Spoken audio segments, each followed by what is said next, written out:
నివాసి అతని ఇద్దరి కుమారులకు అతని ఆస్తి అనగా ఇల్లు మరియు ఖాళీ స్థలమును ఇద్దరికి సమానంగా పంపకాలు చేసినాడు. తర్వాత ఆ పంపకాలు చేసినటువంటి ఆస్తిని గిఫ్ట్ డీడ్ చేయడం కొరకు అతని చిన్న కుమారుడు 17వ తారీఖు నాడు సబ్ రిజిస్ట్రార్ కార్యాలయము గన్పూర్కి వచ్చి సబ్ రిజిస్ట్రార్ గారు రామకృష్ణ గారిని కలవడం జరిగింది. ఇట్టి గిఫ్ట్ రిజిస్ట్రేషన్స్ పార్ట్ వైజ్ మేము చేయము అని చెప్పి రిజెక్ట్ చేసిండు. రిజెక్ట్ చేసిన తర్వాత మళ్ళీ బయటకు వచ్చి మళ్ళీ అతనికి తెలిసినటువంటి మిత్రుడు ద్వారా మళ్ళీ లోపలికి పోయేది ఉంటే డాక్యుమెంట్కు 11,000 రూపాయల చొప్పున మొత్తం 22,000 రూపాయలు ఇస్తేనే గిఫ్ట్ డీడ్ చేస్తా అని చెప్పి అతను చెప్పాడు. కానీ అంత డబ్బులు నా దగ్గర లేవు, కొంచెం తగ్గించు అని చెప్పి బ్రతిమలాడితే 20,000కు చేస్తా అని చెప్పి ఒప్పుకున్నాడు. ఒప్పుకున్న తర్వాత వారికి ఇచ్చి డబ్బులు ఇచ్చి లంచం డబ్బులు ఇచ్చి పని చేయించుకోవడం ఇష్టం లేక హన్మకొండలో ఉన్న మా ఏసీబీ కార్యాలయానికి వచ్చి వాళ్ళు ఫిర్యాదు చేసిండు.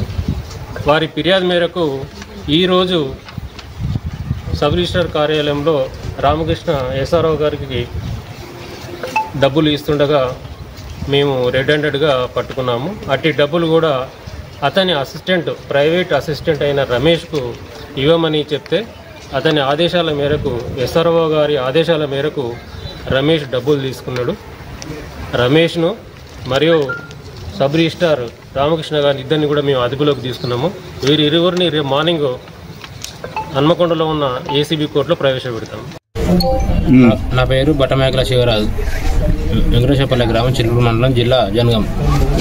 17వ తారీఖు సోమవారం రోజు మేము ఆఫీసుకు రావడం జరిగింది. మా డాడీ మాకు ఇద్దరికి సరి సమానంగా సిద్ధంగా ఉన్నాడు. పార్ట్ 1 పార్ట్ 2 చేయనని రిజిస్టర్ గారు చెప్పిండు. ఎందుకు చేస్తారని మేము అడిగిన అతన్ని.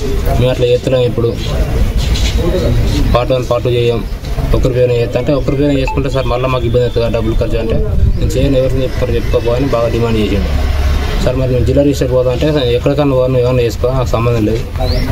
మళ్ళీ బతలాడితే ఒక పార్ట్కు 11,000 డిమాండ్ చేయడం జరిగింది. మళ్ళీ రిక్వెస్ట్ చేస్తే సార్ నేను పేదని సార్ నేను అటనుకొని బతుకుంటా, మా దగ్గర డబ్బులు లేదు సార్ అంటే ఎక్కడికన్నా నీకు పని చేయను అని ఎదిరించడం జరిగింది అన్న. ఇక మళ్ళీ మరుసటి రోజు ఏసీబీ డిఎస్పీ దగ్గర పోయి చెప్పిన ఇట్లా అని చెప్తే ఆ సార్ గారి ఆదేశాల మేరకు చేపించడం జరిగింది.